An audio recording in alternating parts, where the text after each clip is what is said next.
Hello, welcome to the equality run. So I'm gonna run for around 50 kilometers, and every 10 kilometers I'm gonna read something or like try to tell a story about equality.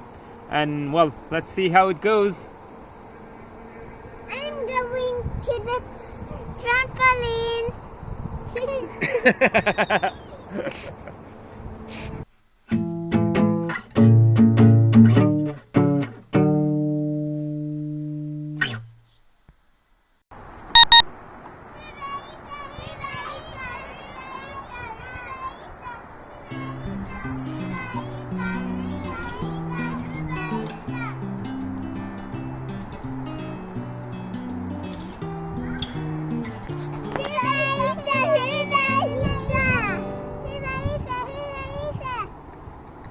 So here I am, 5.5 kilometers in and 36 minutes. Maybe it's time to like tell a little bit more about what this equality run is. So it was on Juneteenth 11, I think, that we got this message from our CEO telling us that on the 19th of June we would have had a company paid holiday day for everyone, and it was for the Juneteenth.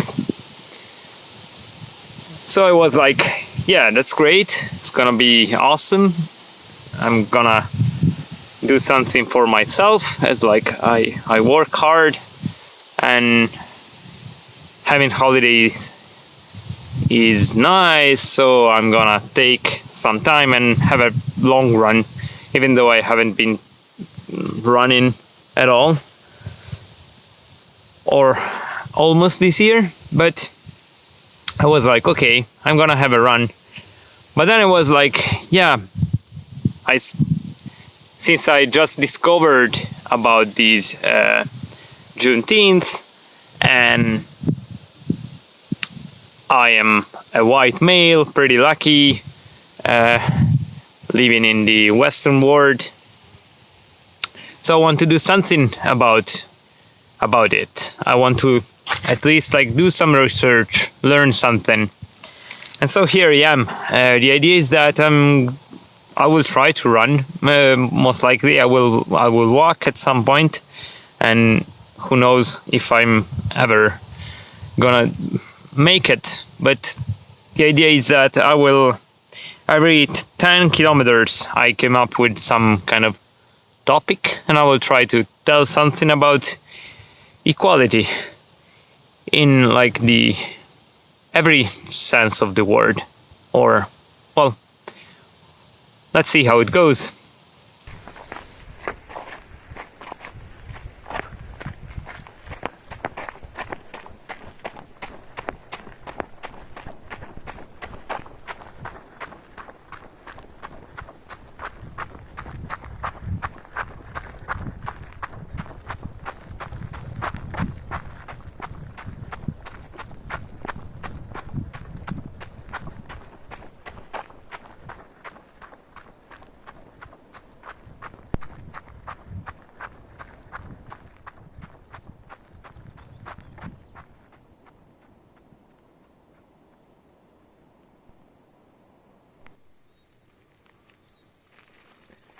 Almost 9 kilometers in.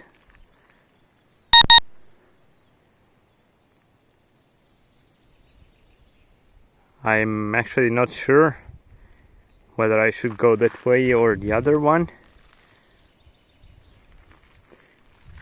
So this is a new road for me. Let's go for it. This is going to be an adventure. So it is 1968.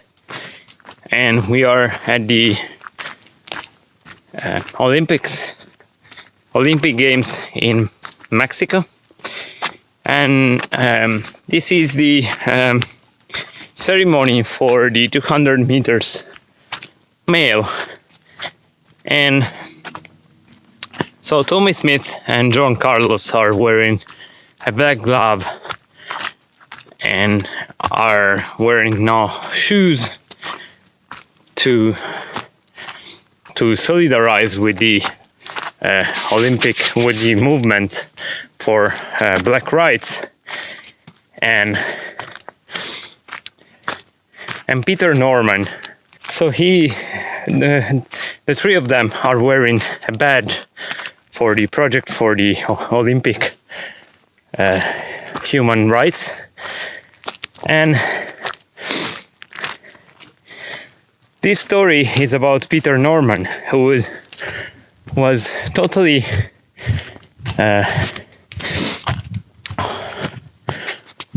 cut out of the media in his country, and for him it was not possible to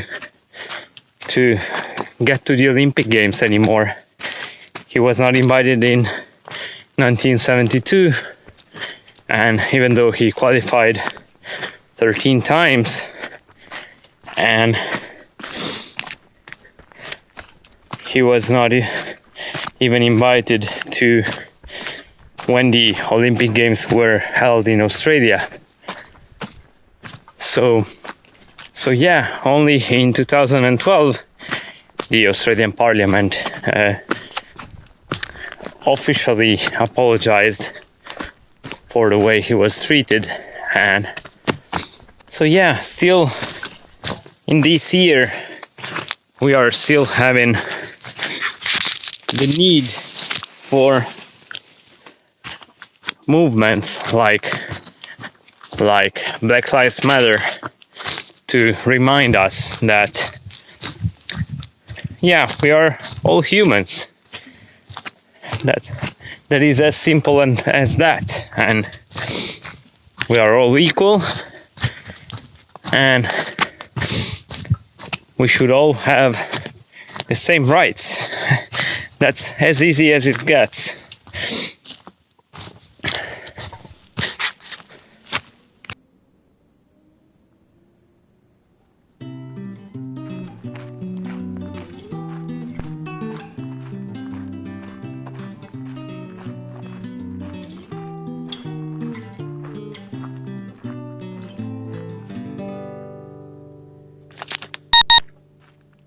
So as we are now almost 22 kilometers in, I wanted to talk a little bit about the Mito movement, which is again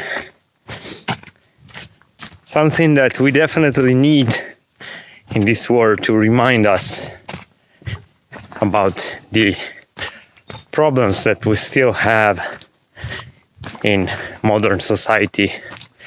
So the movement starts in 2006 by Tarana Bark, and her idea is to empower women through empathy. So her idea is to share and make awareness on the problem of sexual harassment, encourage especially young women to share their stories so that people would understand how spread the problem is in our world. And then in 2017, the actress Alissa Milano kind of takes it back, or pushes again the use of the hashtag, trying to again make awareness about the problem, about the issue, trying to make people realize how spread the problem still is in our modern world. And the spreading of the hashtag has also led to protests everywhere in the world about women's rights, and so, for example, against the problem of feminicide still so spread around the world.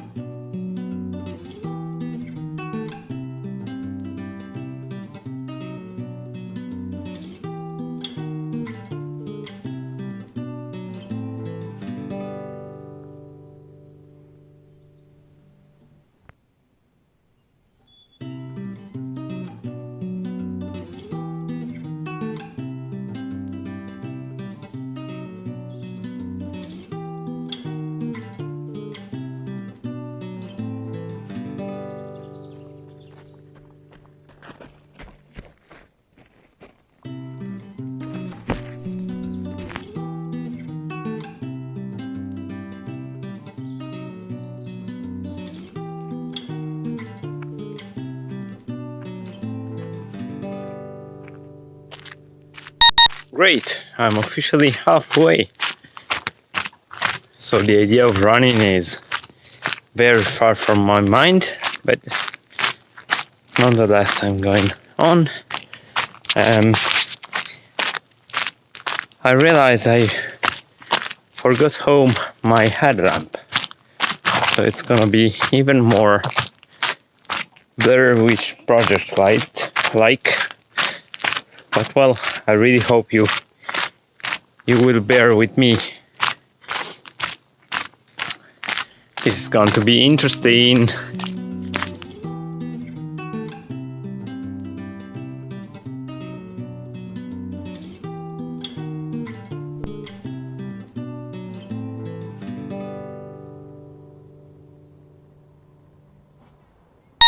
So here we are. I just hit the 30 kilometers mark. A little bit tired, makes sense. It's like something past 1 in the night. So it's time to touch the third topic of this kind of series.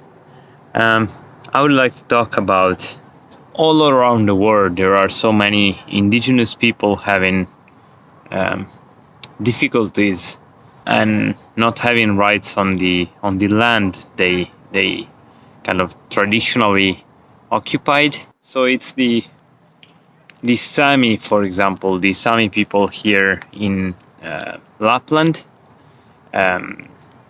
which is a region between Finland, Sweden, and Norway in the far north, and Sami people have been living there for centuries, if not millennia, and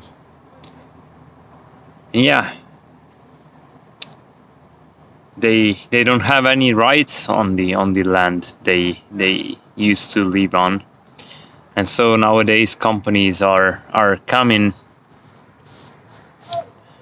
for mining, and they are kind of tearing up their land, not allowing them to live the way they used to.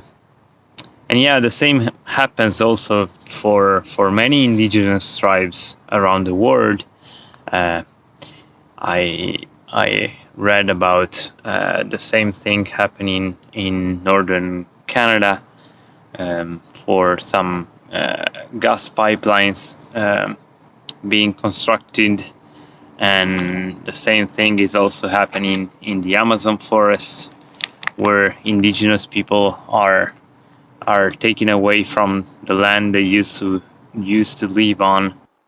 So this is something we do in so many places around the world, simply running over rights of indigenous tribes, thinking that progress or economy or creating jobs is more important than the right over land that the indigenous tribes simply have.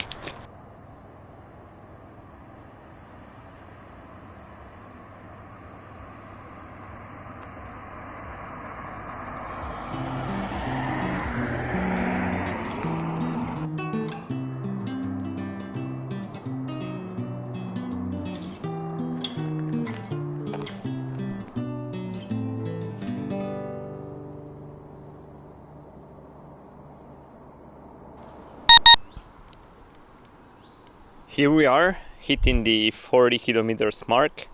I'm again in our yard, and I'm really glad that the route I chose, even though everything was pretty improvised, turned out well. So all the batteries died, and now I got to take the other camera. Let's touch the fourth topic I have in mind. So I would like to talk about gender equalities, and this will most likely be a little bit hard for some people, but yeah, I guess we'll go on anyhow. So might be surprising for the younger ones, but it was only in year 2000 that in the Netherlands was passed a law that was allowing the same-sex marriage, and Netherlands was the first country. Some others came after that, but still it is not possible in many states to get married with someone of the same sex as you are. And I don't know, this is simply crazy. I think this is something that we should really think about and do something about. So I would also like to talk a little bit about the inter or transsex gender issues. So in so many countries, it is not even possible to be recognized as a person which is non-binary sexual. And again, like, maybe I can understand a little bit the moral issues with getting married or something, but with simple, like, being a different gender than the like most typical ones or the most common ones, to me it doesn't make any sense. Anyhow, let's get on the move. I'm getting a little bit cold, even though I managed to eat something warm, and let's go. And in this moment, I've officially been moving more than a marathon. I'm really happy with this.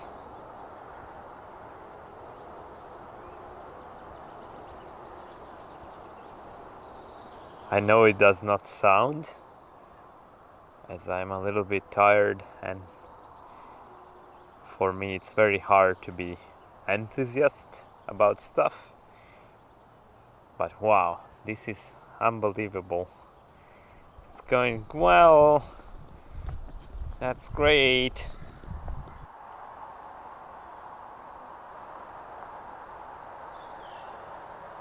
This is so nice. Lovely. Wow, so this warm sun is welcoming me to the 45 kilometers mark, and now just a matter of going back home.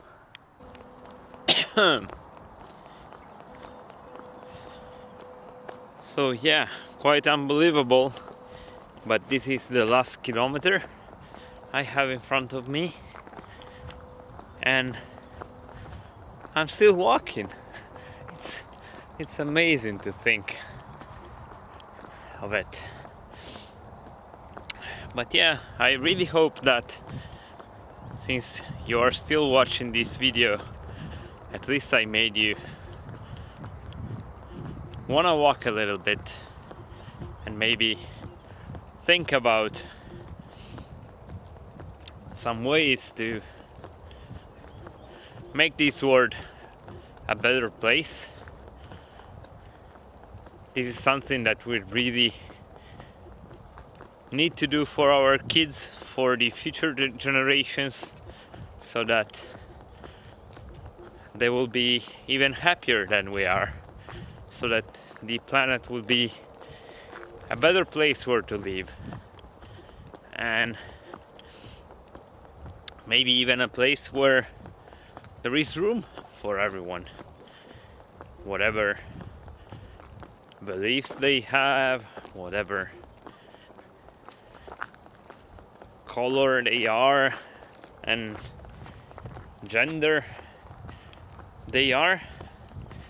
I think there is room enough for everyone on the earth, and we should simply start taking care of it and taking care of each other more than criticizing and being violent and pushing us apart.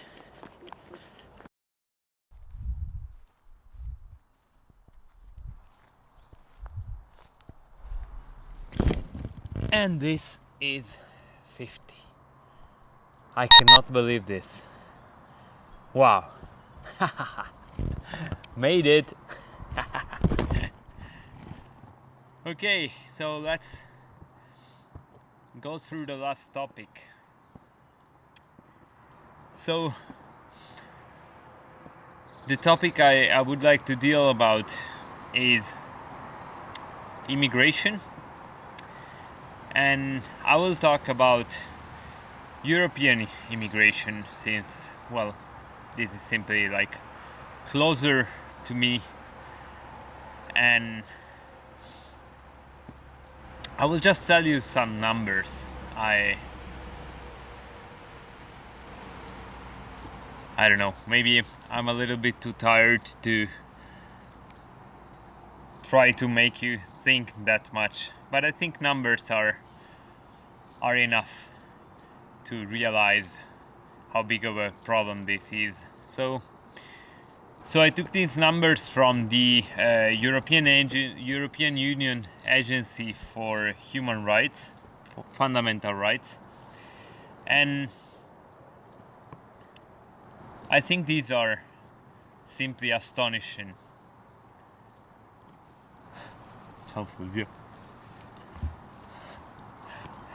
So between 2014 and 2020,